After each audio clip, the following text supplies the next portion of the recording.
Hi, it's Paul, personal trainer, nutritionist, and today I want to talk about a really important macronutrient, one that is maligned. It's been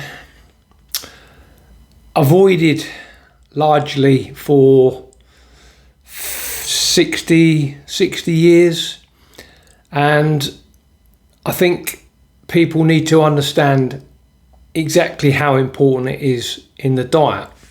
And we're talking about fat. So what is fat and what's its significance in our diet? Well, simple things like satiety, insulation, organ protection. It's obviously a source of energy. It's also how we store energy. But it's also important for vitamin absorption, especially D, E, A and K, as they're fat soluble.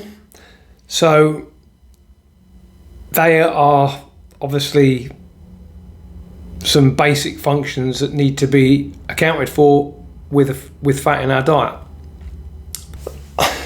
Okay, so as I said, it's plays a significant role in many functions. It's also responsible for the production and regulation of hormones, including our sex hormones, estrogen, testosterone. It's also our adrenal hormones. It is involved in the cell membrane structure and fluidity.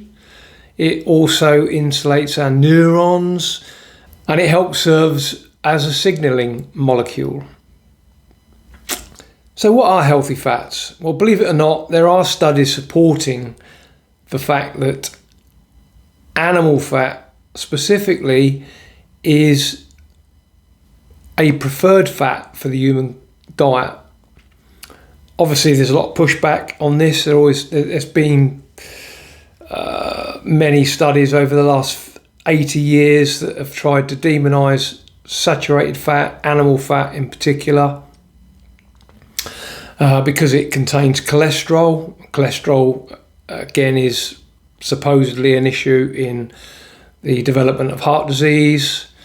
But so what we're constantly told by the health organisations and governments and media is that we should not be eating fat, even though we evolved over hundreds of thousands of years to eat specifically animal fat. There were no seed oils back in the prehistoric age. We only ate animal fat. So it can come from animals and it can also come from fish. Animal fat doesn't just contain saturated fat. It also contains polyunsaturated fat, monounsaturated fat, and trans fats. In fact, every form of dietary fat that we get from animals, plants, seafood contains 4 different types of fat. Saturated fat only being about 25% of a fat, 25 to 40% of a fat. In fact, there's more polyunsaturated fats than saturated fats in most fats. We're told to consume seed oils by the powers that be as they are supposedly healthier. Seed oils did not exist even 120 years ago, let alone hundreds of thousands of years ago. And they are not deemed a healthy alternative by many scientists today. Saturated fat specifically is a stable fat that is less susceptible to peroxidation and rancidity. Polyunsaturated and monounsaturated fats are unstable and highly susceptible to peroxidation in the body, and they can also go rancid in storage very quickly. Omega-3 is purported to be a healthier fat, probably in moderation. It is okay to obtain that in the diet, but omega-3 is still a more unstable fat, which is vulnerable to peroxidation. So it's still vulnerable to actually becoming rancid in storage.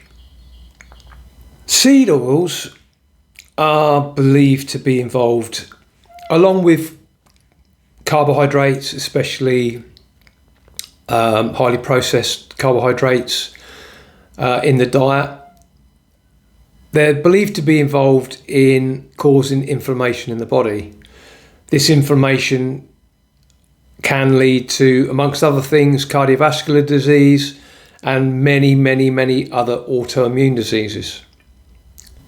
Cells in the body have a harder time using seed oils as a fuel substrate because of its structure, and once in a fat cell, it actually becomes harder for the fat cell to actually release it back into the blood. So once it's in the fat, the body finds it really difficult to use it as a fuel.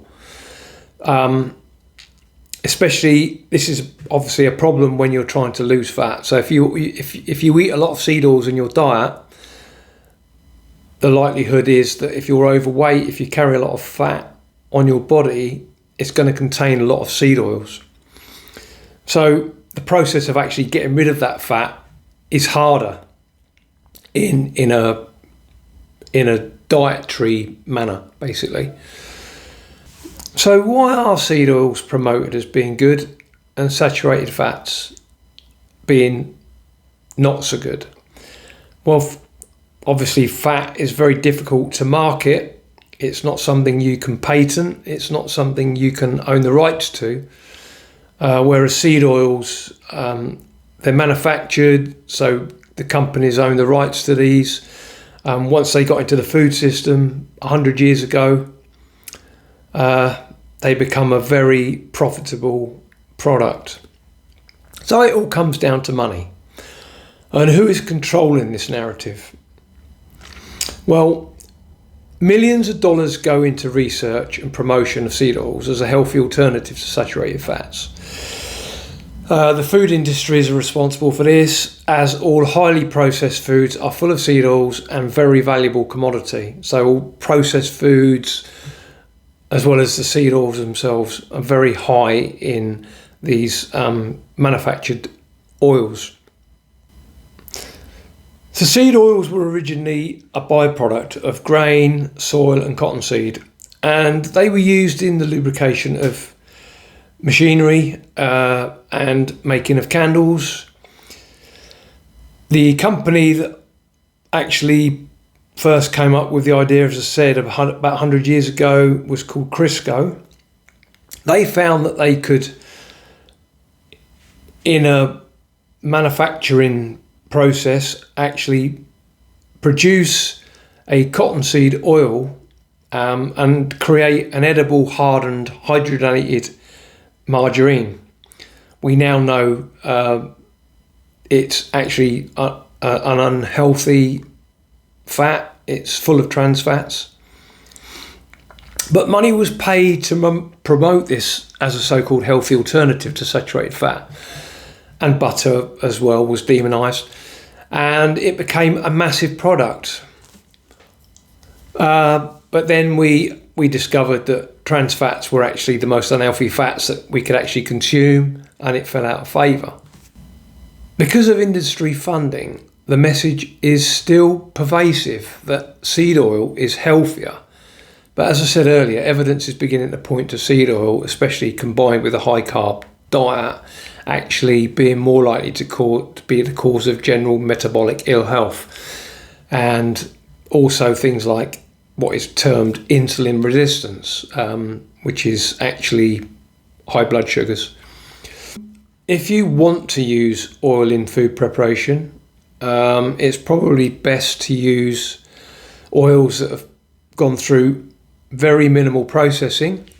Olive oil, which is mainly monounsaturated fat, although there is saturated and polyunsaturated fat in it as well. Avocado oil, which is about 71% monounsaturated. Coconut oil, this is an interesting one because it's actually 87% saturated fat, but there's no cholesterol in this fat. So that begs the question, why is saturated fat demonized because of cholesterol when you've got a saturated fat that doesn't actually contain cholesterol? There are much more data coming out now about seed oils not being as healthy as they're purported to be. So I implore you to do your own research, advocate for yourself, because there's always going to be pushback on any negative narrative because the industry is so big, food industry. You've also got all the media companies that want to obviously make money out of advertising these products. So don't trust everything you read. Don't trust all the so-called health experts that are on these media platforms. Go down your own rabbit hole. Look, if you like this video, if you think it's helpful, if you think other members of your family or your friends are going to benefit from understanding this, please subscribe to this channel. There's lots more videos like this to come.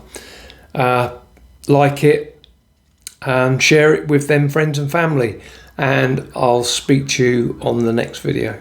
Thank you.